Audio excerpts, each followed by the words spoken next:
Përshëndetje televizionist të nderuar. Kuvendi nën presionin e qeverisë është apo nuk është vërtet ky presion? Për këtë temë nën kryetari i Kuvendit Xhavit Haliti. Përshëndetje zoti Haliti. Përshëndetje. E hapëm këtë debat, këtë bashkëbisedim pikërisht me këtë temë me që kuptohet ka në opinion, sa qëndron në opinion e vërtet se qeveria po bën presion, po kjo është vërtetuar edhe në seancën e parafundit kur faktikisht kryeministri tentoi ta imponojë një qëndrim të vetë. Unë mendoj që është e kundërta, qeveria duhet me qenë presion të Kuvendit për shkak të raporteve që i kanë mes veti kushtetuese dhe për shkak të obligimeve që ka qeveria për të përgatitur legjislacionin, ligjet, përgjithësi të cilat duhet të miratoj Kuvendi. Për ta përmbush agjendën e miratuar dhe të propozuar nga qeveria të miratuar në Kuvend, qeveria duhet bëj shumë që spari t'i përgatis ligjet mirë dhe së dyti si koalicion të veproj në drejtim të angazhimit të deputetëve që vinë nga koalicioni përqendruar në sallë për arsyet që dihen, për shkak se opozita në momentin që nuk është numri i domosdoshëm për votim nga opozita, ata po ndërmarrin një hap tjetër, domethënë po lëshojnë sallën dhe po mbesin pa kvorum. Unë nuk shoh presion nga qeveria, shoh një vullnet në të kryeministrit për të bërë më shumë, por për të bërë më shumë duhet edhe ai që t'i rregulloj çështjet me ministrat e tij në qeveri për përgatitjen e ligjeve. Megjithatë, Kuvendi nuk është nivel detyres për po e përsërismi gjithë një blokadë. Pos opozita e cila është e çakorduar edhe opozita në shumë seanca po mungon, do të për atë po ndikon edhe në kjo blokadë. Po është vërtet që po ndodh me mungu deputetët, për arsye se ne nuk kemi pas situata të tilla deri tash vonë. Dhe nganjëherë qoftë nga opozita, qoftë nga opozita kanë mungu numër i caktuar deputetëve për shkak të udhëtimeve zyrtare, për shkak të nevojave personale që kanë pas për kryer një punë ose një tjetër dikun jashtë Kosovës, ose brenda Kosovës, ose për shkak që s'kanë qenë mirë me shëndet, dhe nuk kanë ardhur, se ka pas mjaftuar shumë deputet për të votuar, për ose kundër. Tani kemi një situatë tjetër që opozita, dy partitë e mëdha opozitare, domethënë edhe Lidhja Demokratike dhe Vetëvendosja, po e sabotojnë në farë mënyre të Kuvendin, po përpiqen që t'japin mesazhin publik që Kuvendi nuk e ka numrin e domosdoshëm të deputetëve për të votuar dhe për të taqu agjendën e cila është miratuar më herët në Kuvend përpara. Qoftë atë legjislative, qoftë me çështjet e tjera, si me raporte, si me raportet e agjensive të pavarura, që ka shumë, por po besoj që do të gjendet një variant i domosdoshëm i pozitës që deputetët ditën e hejtë dhe ditën e premte ta kenë obligime që janë në seanca edhe në komisione me qëllim që të kalojnë në gjitha projekt ligje dhe gjithë dokumentacion që du të kaloj përmes komisioneve të ketë kvorumin e duhur për t'i kaluar. Si duket çështja më e ndihshme e cila ka pru dhe këtë blokadë janë rezolutat, përkatësisht iniciativat për t'ia marrë të drejtën Hashim Thaçit me qenë personi kyç për bisedimin me Serbinë. Sa qëndron kjo? Ajo është një justifikim. Unë nuk e besoj që janë rezolutat të cilat për mua janë absurde rezoluta për m'ia marrë të drejtën kryetarit të shtetit. Kryetari i shtetit ka një obligim kushtetues dhe sa i përket kërkesës përmes rezolutës, besoj që s'ka pas nevojë fare që ta bëjnë kërkesën, sepse e drejta për të dhënë territor dhe për të marrë territor ose për ta mbrojtur integritetin territorial të Kosovës është obligim i presidentit dhe askush në Kosovë nuk ka drejt bëjë marrëveshje në kundërshtim me kushtetutën. Prandaj ky është një problem i cili edhe pat rezolutën, besoj që edhe presidenti e din këtë çështje. Është një problem tjetër pastaj, ajo se si bashkia ndërkombëtare do ta cilësonte veprimin e presidentit vendit në qoftë se ai mund të nënshkruajë një marrëveshje, sepse në botën e qytetëruar, në botën e civilizuar, në botën ku demokracia është në veprim, deklarimet e presidentit dhe nënshkrimet e presidentit quhen vendime dhe këto marrëveshje nuk mund të shfuqizohen pastaj nga obligative do të thotë. Po. Ku e sheh atëherë iniciativën, të lutem, po mbesmi pro te presidenti, iniciativa për ndryshim të kufive. Unë nuk kam pa diçka të shkruar, nuk kam pa ndonjë dokument që ka, unë kam dëgjuar presidentin që është krejtësisht normale me thonë që është mirë që të rregullojmë kufit, të bëjmë demarkacionin, po besoj edhe ajo, deklarimi për Preshevën, Medvegjën dhe Bujanovcin, mas si që delegacioni i Luginës së Preshevës erdhi në takim me presidentin dhe i kërkoi që institucionet e Kosovës të merren me këtë çështje, besoj që është, nëse jo më shumë, paktën është një lloj presioni edhe ndërkombëtarisht i njohur sot, ndaj atyne që po kërkojnë ta marrin veriun e Kosovës. Ne kemi të dyja palët, kemi territorë s'kisha me thonë, sepse ata s'kan territorë të ne, po kemi popullat. Kemi popullat, e cilat në smujmë i bo sërbë të shqiptarë, ata s'pomujnë i bo ata shqiptarë që janë Preshevë, Medvegjën, Bujanovc, s'pomujnë i bo sërbë, kështu që kjo është një realitet që e kemi. Problemi është i marrëveshjeve ndërkombëtare, problemi është i qëndrimit ndërkombëtar për ndryshimin e kufive, a mund bëhet ajo?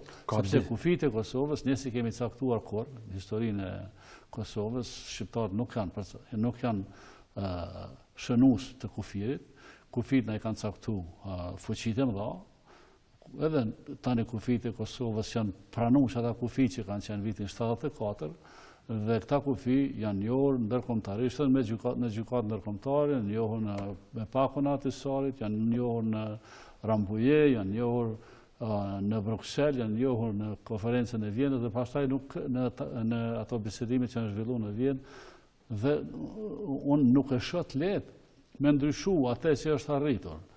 Tani idetë mund të jenë të ndryshme, diskutimet mund të jenë të ndryshme, po besoj që për këtë aspekt presidenti ka pas një iniciativë për t'i ftuar të gjithë në bisedime. Unë e di që këta që janë kundër, këta janë ma shumë kundër me qenë thaqi. Kundër personit. Nëse ose s'është të thaqi, çfarë pastaj, kush do t'jetë, dhe kush do që t'jetë do t'a ketë të njëjtin rrugtim për t'a shënuar kufirin. E para. E dyta, ne po themi në vazhdimësi që po bisedojmë për shënimin e kufive dhe për njohjen e pavarësisë së Kosovës nga Serbia. Unë nuk e besoj që Serbia është e gatshme ta njohë pavarësinë e Kosovës dhe mendoj që nuk është e domosdoshme që të kërkojmë që ta njohë Serbia pavarësinë e Kosovës. E domosdoshme është që të kemi një marrëveshje dypalëshe dhe shumë palëshe që Serbia të mos e pengoj rrugtimin e Kosovës në integrimin e saj, në antarësimin e saj në organizata ndërkombëtare, veçanërisht në Organizatën e Kombeve të Bashkuara. Zoti Haliti, idenë për ndryshim kufish e sheh si çështje të vdekur, si çështje më tepër mediale, si çështje për promovime apo çka? Unë s'pari nuk e shoh të vdekur asnjë ide që ka dalë. Të gjitha janë në tryeza, janë opsione të cilat njënën e kanë nxjerrë njëri dhe tjetrën e kanë nxjerrë tjetri.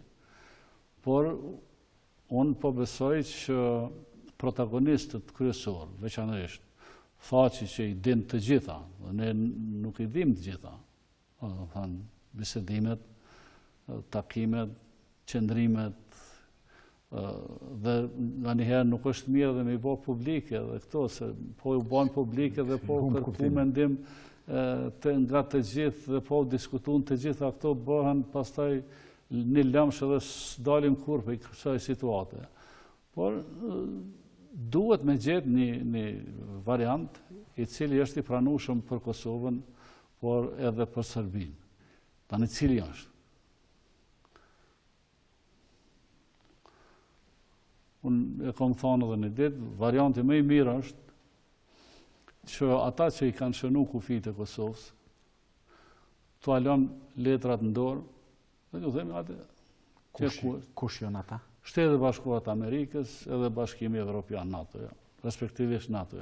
Në qoftë se ata garantojnë dhe mendojnë që një variant tjetër është i pranueshëm, atë do duhet me diskutu. Unë nuk besoj në marrëveshjen e dy palëshe të kënaqshme për të dyja palët.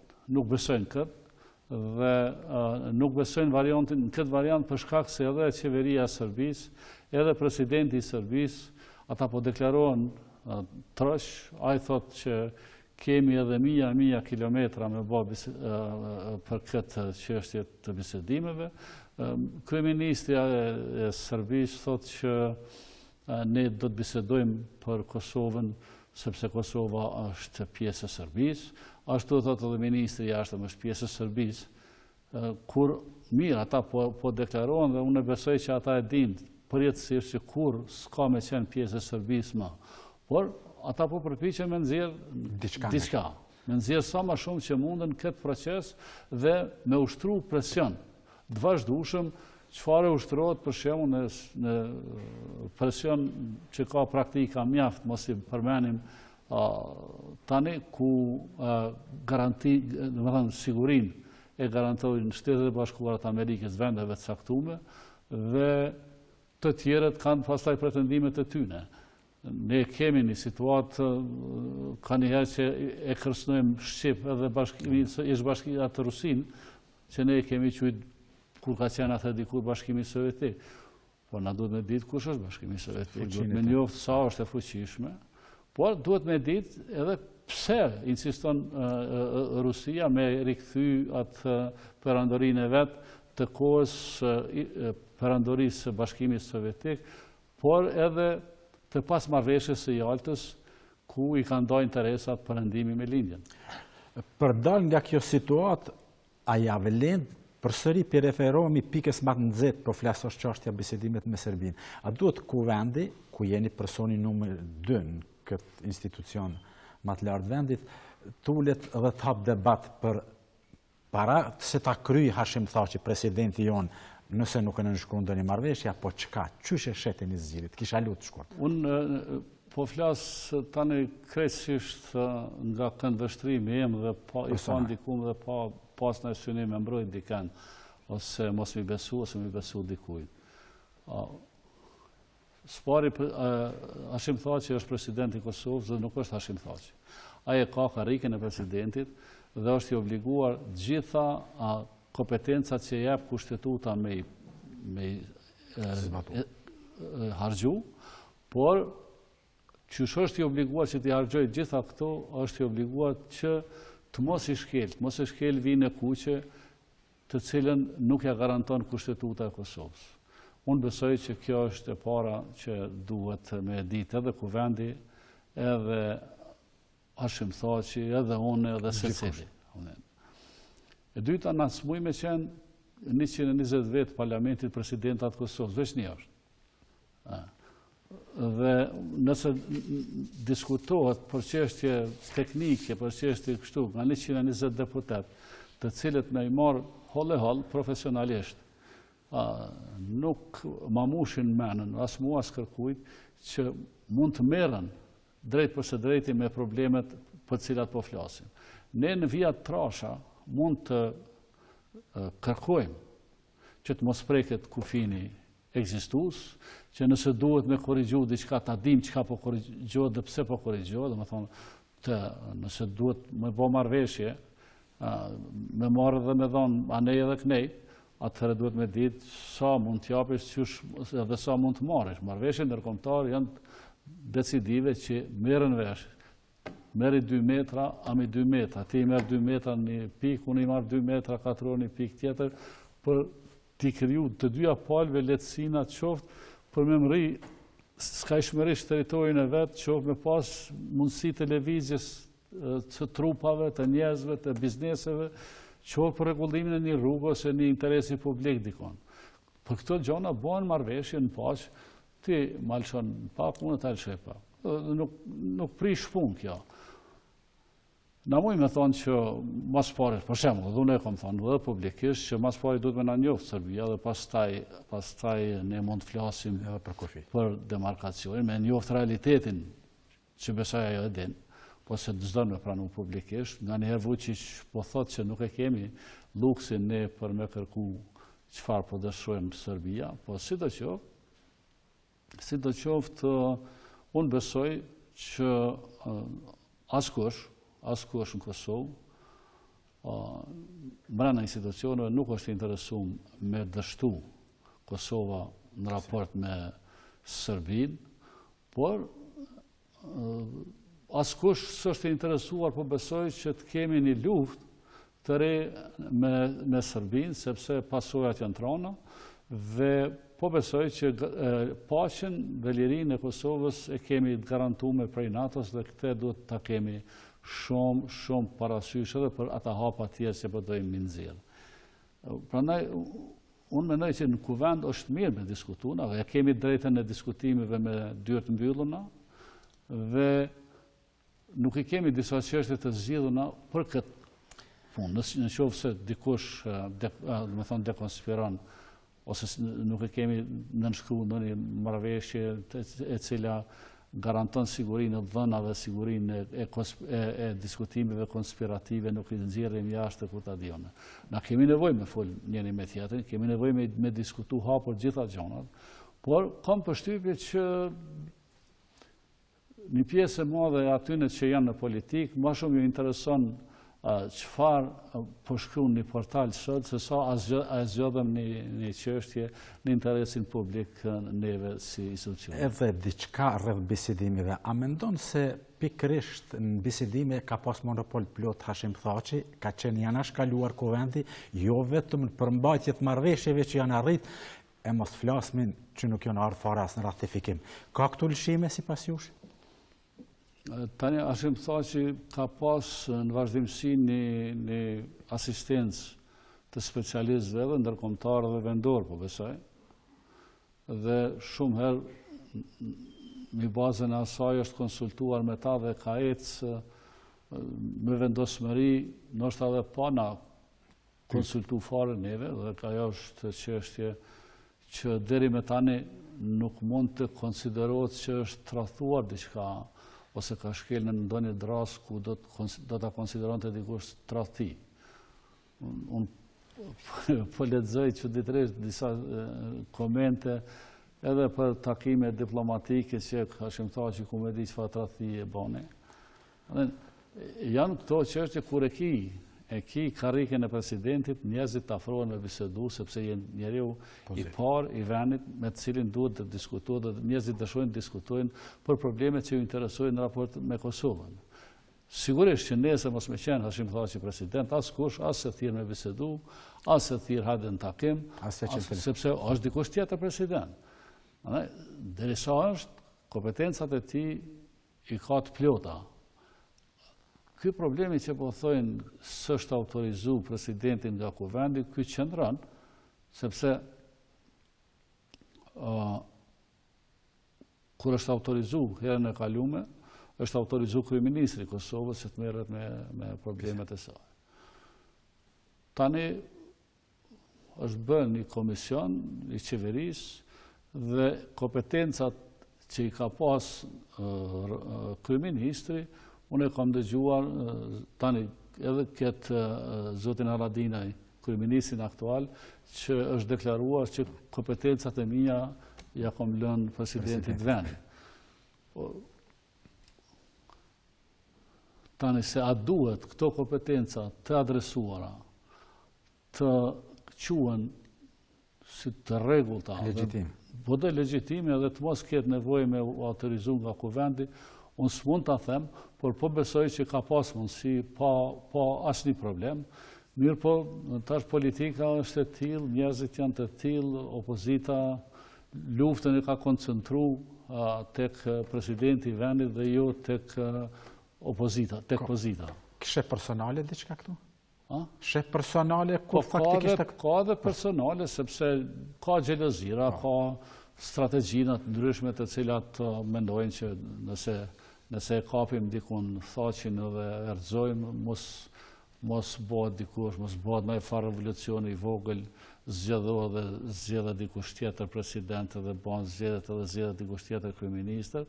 Po unë po besoj që sikur opozita të kishte argumente që Hashim Thaçi ka shkel vetëm një shkronjë të kushtetutës, ata do të ishin tash tek gjykata kushtetuese të prit vendimin e argumentuar që zoti Thaçi ka shkel kushtetutën.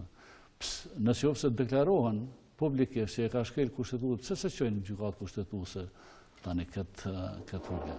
Zoti Haliti, se edhe opozita është e lodhë në këtë situatë, flet fakti se nuk ka një seriozitet në aspekt të numrave, por kërkesë tyne imediate është në zgjedhje të reja. Shet diçka zgjedhje të reja, shpërbërja parlamentit, sjell diçka risia, po do të vim përsëri në pikën ku jemi. Tani unë kam pas mendim tjetër edhe në zgjedhjet e kaluara, para zgjedhjeve dhe i kam lutë mos i bëni zgjedhjet. Zgjedhjet po. Bili ke qenë i pari me sa. Atë janë bërë zgjedhjet dhe po mendoj nuk jam shumë i lumtur që më ka dalë ajo që e kam thënë paraprakisht çfarë do të ndodhë me këto zgjedhje. Unë nuk shoh në një ndryshim pozitiv ose ndryshim të madh edhe nëse bëhen zgjedhje të tjera. Sepse ligji zgjedhor është i njëjti. Ne s'kemi punu për me bërë ligjin zgjedhor tjetër. Dhe në qoftë se ti futesh në zgjedhje me këtë ligj që e kemi, unë po besoj që do të jetë një katastrofë zgjedhore dhe më e keqe se kjo e fundit që ka qenë. Prandaj më mirë është që ne të shkojmë punëve me radhë. Besoj që zoti thotë që është i gatshëm që të bisedoj me kryetarët e grupeve parlamentare dhe me kryetarët e partive, edhe në katër sy, edhe bashkë me të gjithë, ka vend mjaft edhe në zyrat e tij. Dhe do të merren vesh. Në të kundërta, në qoftë se neve kemi zgjedh presidentin e vendit dhe s'duam të atakojmë dhe s'duam të pranojmë që të na sqarojë për diçka që dëshirojmë me na sqaru, atëherë ne jemi të papërgjegjshëm vetë, nuk dojmë me kry detyrat që i kemi në raport me qytetarët, por duam që të argëzojmë dikën nga froni. Lajmet e fundit, përkatësisht informatat e fundit vinë se mos liberalizimi i vizave do të jetë një shuplak e fuqishme për Kosovën. Na kujtohet demarkimi me Malinezi, ishte si parakusht u krye edhe ajo. Apo luhet një lojë e cila po na në çdo aspekt po goditet qytetari i Kosovës? Unë mendoj që liberalizimi i vizave nuk është çështje e Bashkimit Evropian, është çështje e kosovarëve. Na duhet mi plotësu standardet e nevojshme për ta marrë liberalizimin e vizave, duhet me u bë të besueshëm, jo me deklarata, por me veprim qytetarëve të Kosovës, që t'i garantojmë dy çështje që janë kruciale, mendoj. Lufta kundër krimit të organizuar dhe korrupsionit në nivelet e larta, dhe çështja tjetër është që të mos ketë refugjat në shtetet të cilat janë të lakmueshme për qytetarët, ku kanë jetën më të sigurt, më të mirë dhe mund të gjejnë edhe ndonjë punë për të rezervuar, për të pasur rezerva financiare për të ardhmen e tyre. Tani unë më qenë se jam shefi delegacionit edhe në Asamblenë e NATO-s edhe në Këshillin e Evropës, na bjen me bisedu me të gjithë. Është frikë e madhe sepse po e marr, Gjermania ka nevojë për 4 milion vende pune i ka të hapuna. Por Gjermania nuk ka dëshirë me pranu refugjat. Punëtorët e kualifikuar por refugjat. Në qoftë se një familjar, kryefamiljar e ka një zanatë dhe donë me shku në Gjermani me punu, nuk është të thonë që ajtë duhet me i marë të shkrejt familjen atje. Procesi është i gjatë deri sa ajtë të ketë mundësi me marrë dhe familjen në Gjermani, sepse kërkuj si bëhohet e drejta për bashkim familjar, por duhesh me marrë lejën e përhershme të qëndrimit dhe duhesh mu dëshmu që je punëtor i rregull dhe si e njeri që dënë me jetu në Gjermani dhe s'dënë me punu, dënë me marrë me krim të organizumë, dënë me marrë me qështjet në lume, dënë me shpenzu bugjetin e shtetit për familjen tonë. Në momentin që një familje kërkon strehim politik dikun, qoftë në Gjermani, qoftë në ndonjë vend tjetër, atër automatikisht kërkesa ati futet në procesin e ajo organizatës kombëve të bashkume që është ajo organizata për refugjatë që i merë në mbrojtjen e refugjatëve, Komisariati i lartë për refugjatë që quhet, dhe shteti përkatës është i detyruar me mbështet financiarisht familjen, me majt me ushqim, deri sa të merë vendim qeveria a e man apo e përjashton. Dhe për të kërku strehim politik, realisht askush në Kosovë përjashton në një rast dvogël, ndoshta që mund të ketë frikë dikush kryesisht nga hakmarrja që po paraqiten, që janë gjaksuar njëri me tjetrin, dhe disa po paraqiten si që në Kosovë spioniet e drejta këtyne LBG, që api thujna LBG, edhe të tjerë, që këta kanë në një shansë me mashtru, me trullav atë komisarin që i merë në pyetje. Po të drejtat e qytetarëve, këtu kërkush nuk e rre, kërkan, besoj që edhe drejta e burgosënve është me madhe këtu se në çdo vend të bashkimit evropian, dhe në përputhje me të drejtat e qytetarëve në bashkimin evropian dhe në Kosovë kemi të gjithë. Ekziston papunësia, po, ekziston mundësia vogël për të punësuar gjithë këta të diplomuar që janë në për universitete, qoftë private, qoftë shtetërore, është e vërtetë se ka problemet më mëdha me punësim në profesionet që i kanë. Por besoj që edhe në Zvicër, edhe në Gjermani, ka mjaft pa punë, ose ka mjaft që punojnë në profesion krejt tjetër, ose janë punëtor krahu, ose punojnë punë të ndryshme dhe nuk kanë mundësi me hyrë në profesionin e vetë. Sepse ai që e ka marrë diploma dhe duhet të jetë profesionist i mirë, dhe nëse është profesionist i mirë, po besoj se secili e kërkon, nëse nuk është profesionist i mirë, atëherë po. Shkarazi e përmene edhe fenomenin e korrupsionit. Me gjithë këta njerëz, po thënë përgjithësi, po me shumë njerëz të akuzuar në përgjykata nga niveli më i lartë në institucionet e shtetit, ana pranon Evropa? Unë nuk kam pa që ka të akuzuar nga nivelet në alta. Unë mendoj që në akuza janë 5 ministrat, lutem, zoti. Mendoj që korrupsionin mundet me ndal mas pari kryeministri i vendit. Qeveria duhet me nxjerr, me propozu ligje në KUVEND, me funksionu prokuroria dhe jo shoqatat, jo qeveritare më marrë me luftën kundër korrupsionit, po më marrë me segmentet e sigurisë, me thonë policia, AKI-ja, me pas strukturat veçanta të cilat e luftojnë korrupsionin dhe e luftojnë krimin e organizuar krejt Kosovën. Unë nuk kam dëgjuar që është zbuluar ndonjë vrasje e pa zbuluar deri sot. Pse nuk zbulohen? Pse nuk zbulohen? Hajde, le të thotë dikush, në çfarë procesi është një vrasje për të zbuluar? Dojmë me të zbulu vrasjet të natyrave të ndryshme. Mediat s'mujnë me zbulu kur gjë. Bile po e pështjellin shumë herë. Sot thotë ka vrarë, ky nesër del një tjetër, jo i ka vrarë. Organet e specializuara duhet ta bëjnë. Kush e bën korrupsionin? Kush po e krijon këto atërket mjegull, lutem, kush po e krijon, zoti Haliti? Shiko, këtu janë dy çështje. Kush është marrë me këto fenomene, po si fenomen për shembull ne kam lexu si funksionojnë këto organizatat e krimit që janë mbrana për mbrana segmenteve të shtetit. Gjithmonë lufta është përmej atë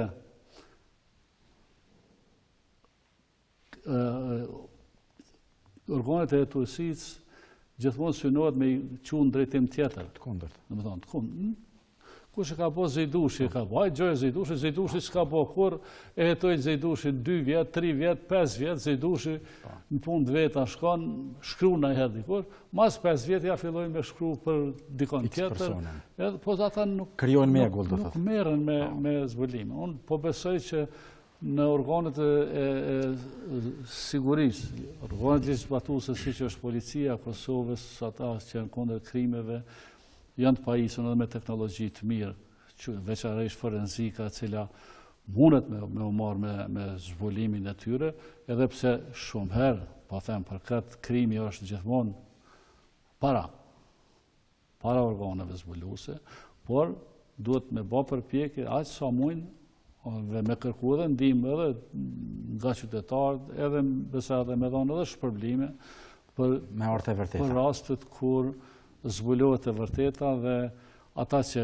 janë për të dalë para gjyqit, ata që bëjnë krime, me dhënë llogari. Jo për nështë që na i intereson dikujt për sot, po në qovë se mbetet kështu, në vazhdimsi, atëherë ndodhin ngjarje, mund me ndodhin ngjarje të tjera dhe më të rënda. Korrupsionin, ne dim kush bën korrupsion. Secili në Kosovë din. Korrupcion, pas sistemin e prokurimit, nuk mundet kërkush me bë korrupcion. Dhe shifni kush punon këtë sistem të korruptimit, kush është në SHP, dhe a është SHP-ja korruptume apo jo, shifni edhe këtu, që i thojta KRPP-ja, edhe këtu si është situata, edhe tek sistemi i prokurimit në komuna, në qendër, në qeveri, kush janë. Pse i ndrojnë mas pari sekretarët, ministrat edhe shefat e prokurimit, pse i ndrojnë agjensitë e pavarura këta shefat e prokurimit ose i merren vesh me ta, dhe shumë lehtë është kjo. Zoti Haliti, me qelë thesin e informatave flitet se keni shumë informata. Prandaj po dalmi edhe në çështje tema. Do tema tjetër, lutem, është një opinion, kështu mendojnë njerëzit. Gjykata speciale, Dik Marti është personi që e ngriti këtë çështje e inicoi. Kuptohet gjykata gjithë janë me vendime politike dhe gjykata speciale në këtë rast është apo? Jo. Po si e sheti? Jo, nuk asnjë gjykatë me vendime politike nuk mundet me dënu. Gjykata politike kanë qenë të kohës së kaluar. Dhe unë me sa di, edhe tash kur ka qenë herën e fundit në Kosovë, prokurori i ri i çështjes, i kësaj gjykate speciale, është deklaruar decidivisht që askush pa fakte nuk do dënohet.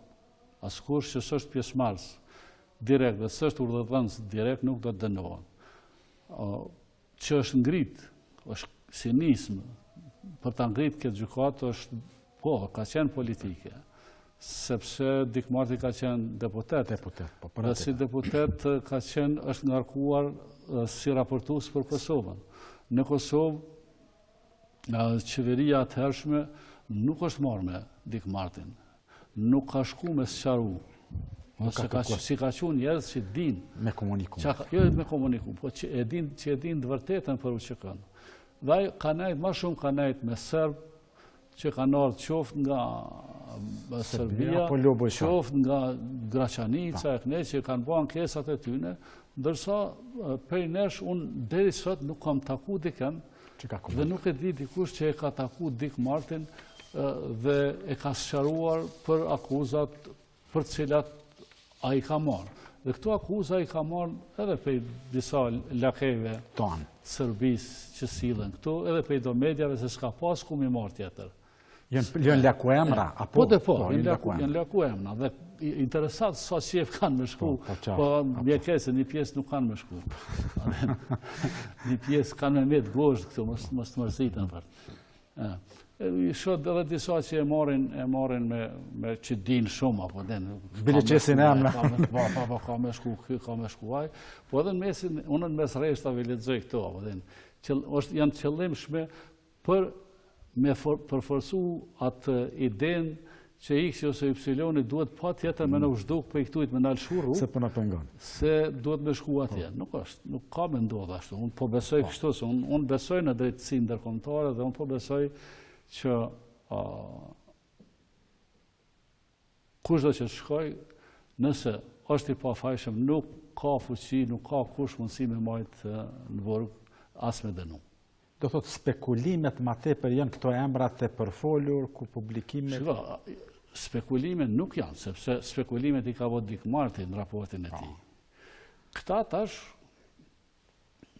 kanë që se Kosova është e mushur me shërbime zbulimit të llojeve të ndryshme, vendeve të ndryshme dhe përhapin lloj-lloj dezinformatash, lloj-lloj akuzash për lloj-lloj njerëzish, dhe qëllimi është hajtë se na shta del diçka shtesë, qoftë përmes këtyre opinionistëve, qoftë përmes asaj që dikush përpiqet t'i mbuloj gjurmët e veta nëse ka qenë implikuar në krime. Unë prej fillimit jam deklaruar që gjykata ndërkombëtare do ta pastroj Kosovën nga akuzat, dikush do të dënohet. Për shkak të zhvillimeve politike që e presin Kosovën, a ka ndikim pikërisht po vonon, apo flasi hethimet, apo mos ta quaj arrestimet e para, apo funksionalizimi i kësaj gjykate? Unë nuk kam kur fa lidhje atje. Jo. As kam kontakt me dikën, as se kam pyet kën. Mirë, si politikan ju bëni politikë. Jo, s'kam nevojë absolutisht me pyet kërkon çfarë po ndodh në gjykatë atje. Unë kam informacion dhe bindje që kështu është situata. Nuk kanë as ata interes me dënu dikën pa faj, por interesi i bashkisë ndërkombëtare është vërtet edhe me pastru Kosovën edhe vetveten. Pse? Se për shembull po e marr Këshillin e Evropës atë ditë kur është votu, shumica absolute kanë qenë delegacioni i Serbisë, disa aleat të Serbisë dhe delegacioni i Rusisë, i Ukrainës, siç aty në aleatëve që ka pas Rusia, edhe i ka në vazhdimsi në institucione ndërkombëtare, sepse në atë kohë Rusia dhe shtetet satelitet e saj kanë qenë pjesë e Këshillit të Evropës. Ju dini që atë Rusinë e kanë përjashtu për shkak të Krimes, sepse ka qenë pjesë e saj. Dhe kur është votu pej sa janë aty gati 700 deputet që janë në Asamblenë Parlamentare të Këshillit të Evropës, nuk kanë qenë me votu 100 e diçka deputet. Dhe e kanë shfrytzuar ata. S'ka lidhje me pakon këtu në Kosovë, që do s'ka pas kvorum. Atje varet sot janë ata që votojnë, ka kalu. Është miratuar atë rezoluta dhe në bazë që asaj rezolute, pastaj janë ndërtu akuza publike të fshehta, kanë marrë përsipër Bashkimi Evropian me nda buxhetin dhe i ka bërë gjykatën e dhomave të veçanta që po e quajmë ne të Kosovës, e cila do të punoj me bazën e ligjeve të Kosovës. Edhe diçka, keni qenë pjesë e shumë proceseve para luftës, edhe mas luftës e mas shumë të nënkryetarës, keni arrit pozitë më të lartë, po flasi post politik. Megjithatë, edhe 20 vite pas luftës, në opinion publikohen bile ata kohët krahu i luftës, ku bëni pjesë edhe ju, dhe promovohet si komandant i Kosovës Ibrahim Rugova, në krahasim që krahu i luftës e promovon Adem Jasharni. Kush ka qenë komandant i forcave të armatosura? Po, me kushtetut, edhe sot, presidenti është komandanti i përgjithshëm. Problemi është që Rugova nuk ka qenë interesuar për luftën dhe Rugova s'ka desh me marrë pjesë në atë luftë. Që kjo është e vërteta. A ka qenë Ademi, a ka qenë Rugova, unë nuk mund të flasë sot. Nuk është qysh flitet publikisht. Nuk janë situata, nuk ka ndodhë këto ka libra që kanë shkru. Intervistat. Procesi është deformuar me qëllime të caktuara. Po besoj që në të ardhmen do të ketë sociolog, historian, filozof, mirëfill, që do ta studiojnë vërtetën kush çka ka bo, kush çfarë detyrash ka bo. Për shembull, unë e lexoj gjithmonë e qesi një farë shkrimit të Milem Zeks, që i danë kush çfarë detyrash ka pasaj, i thashë ditë, ti nuk e din cila ka qenë detyra jame në QK. Absolutisht nuk e din. Dhe nëse ti më thu, unë kom qenë përgjegjës për Shqipëri, ti po tenton me bë akuzë kundër meje, sepse ka raste që edhe për Shqipëni që ka ndodhur do të shkojnë atje. Unë nuk kom qenë kur përgjegjës për Shqipëri, unë s'u marr me ato qenë kur. Detyra ime ka qenë krejt tjetër, krejt e ndërtuar politikisht dhe e angazhuar politikisht në marrëdhënie ndërkombëtare me qeveritë e huaja dhe me Shqipërinë dhe me qeverinë e Kosovës. Kjo ka qenë puna ime, nuk jam marrën me transport as me kuaj, as me barë. Që marrën me ato sene. Unë kom ndihmu, kom qenë edhe mjek, edhe punëtor social, edhe tana kom qenë për secilin që ka ardhur në Shqipëri, edhe ka qenë i sistemi tonë që kanë punu edhe djem e vajzat që ka njëherë ma shumë, ka njëherë ma pak në Shqipëri nga Kosova, po në veçanti, në gjithë këtë proces, neve kemë pas mbështetje të fuqishme në institucionet e shtetit të Shqipërisë dhe tek popullata dhe tek raportet miqësore që kemi pas me njerëz në Shqipëri. Po nga njëherë më vje keq kur lexoj gjithçka, po din për Shqipërinë, të paktën ata e kanë dhënë provimin. Dhe unë nuk e di pse nuk po krijojnë një shoqat ose nuk ndërtojnë raporte disi me shënu. Në një, ku më thanë në një qytet e kanë bërë një plak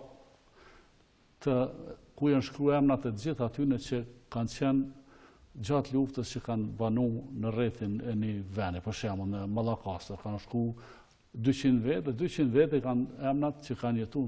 Diken e ka marrë shteti, diken e kanë marrë familjes, dikush ka qenë ka pas paret veta dhe ka pagu më shumë, ka desh më mirë me jetu. Disa kanë jetu në qadra, unë i kam pasi kanë jetu.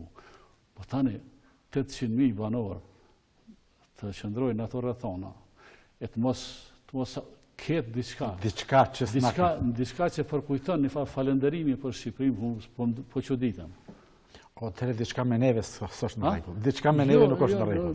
Duket se di, ndoshta ai qëndrimi i gjatë i Kosovës në robëri dhe propaganda anti-Shqipëri ka qenë shumë e madhe edhe të kalumen, edhe tash nuk jalojnë gjomomu, ka ndikuar dhe njerëzit nuk ju duket diçka interesant.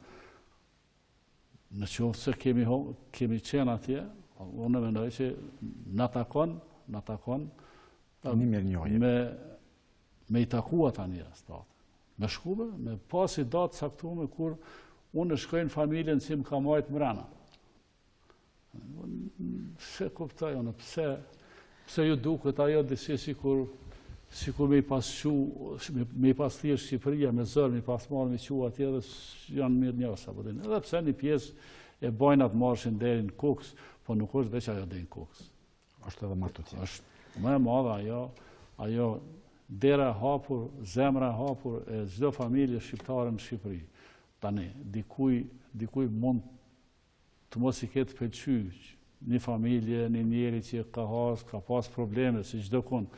Ma duhet një pas të gjona parasysh. Edhe diçka shkurt kisha lut, asociacioni dhe roli i lëvizjes përkatësisht i subjektit politik sërbsk në shtet ndërtim përkatësisht në shtet shkatërim. A do të na damtoj opcioni me lista sërbe, po koketon gjithnjë me Beogradin, komunikon me Beogradin, po flas paralajmëron se do të jetë pjesë e prishjes këtij koalicioni, se e sheti ndikimin e listës sërbske.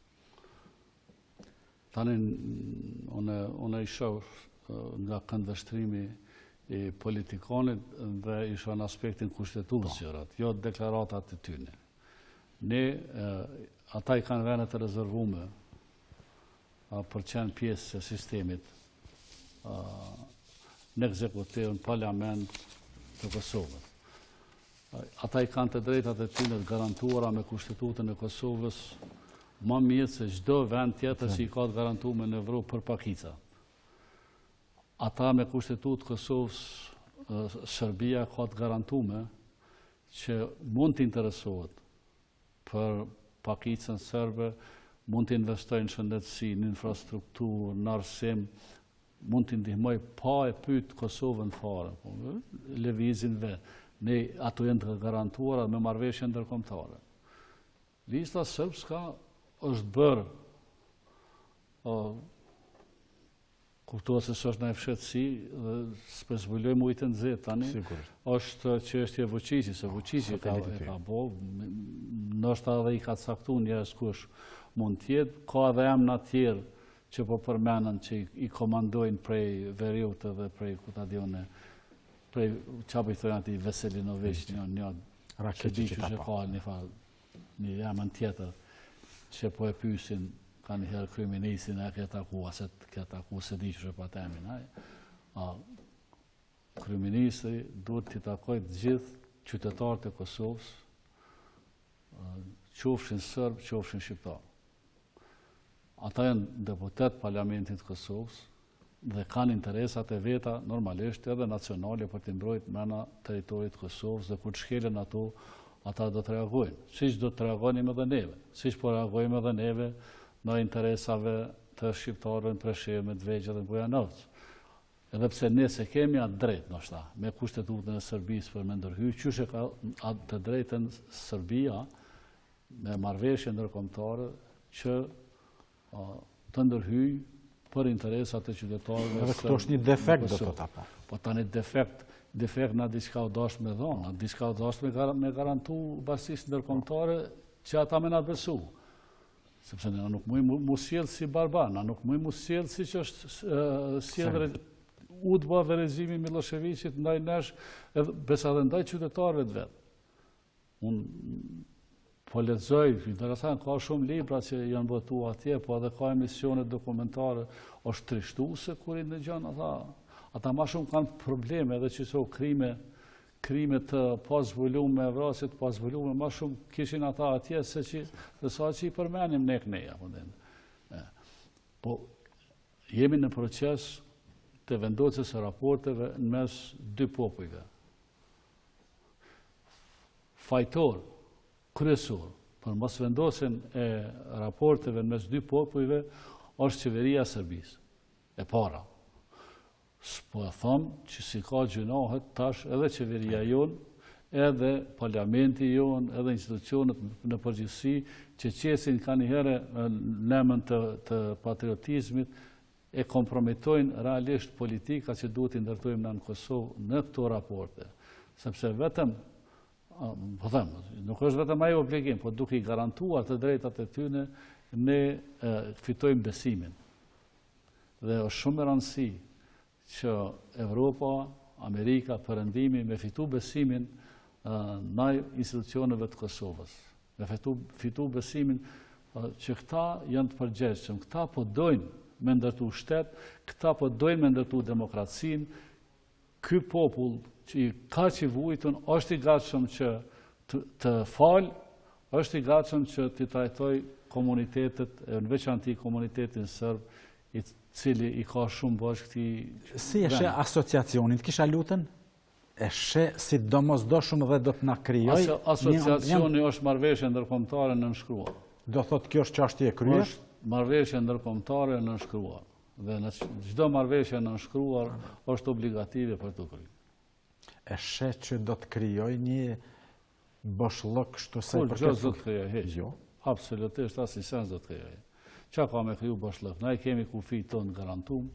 Ata në mujshin, shikon, inshallah i bojnë ato komunat me serb të lakmushme me shku dhe shqiptarët me banon. Dhe s'mujnë ata me ndalu shqiptarët me banon komunat e tyne. Komunat që mund t'jenë me shumicë serbe. Mund është me shku, qysh është me ligj, 5 vjetë mund është me nejtë, mas 5 vjetë bësh banor edhe i një shteti tjetër, jo një komune që është mrena teritorit të Kosovës. Nuk është mirë me friksu vetën kur i kemi gjitha garantume me ligj dhe me kushtetut dhe kur e kemi forcën dorën tonë dhe kur e kemi mbështetjen ndërkombëtare jo vetëm me fjalë, por me gjithë mekanizmin shtetëror të forcës më të fuqishme në botë, jemi të garantuar. Që më s'pëkuptoj pse po frigohemi. Në duhet me folë me zveti, më s'pare. Duhet me folë me zveti.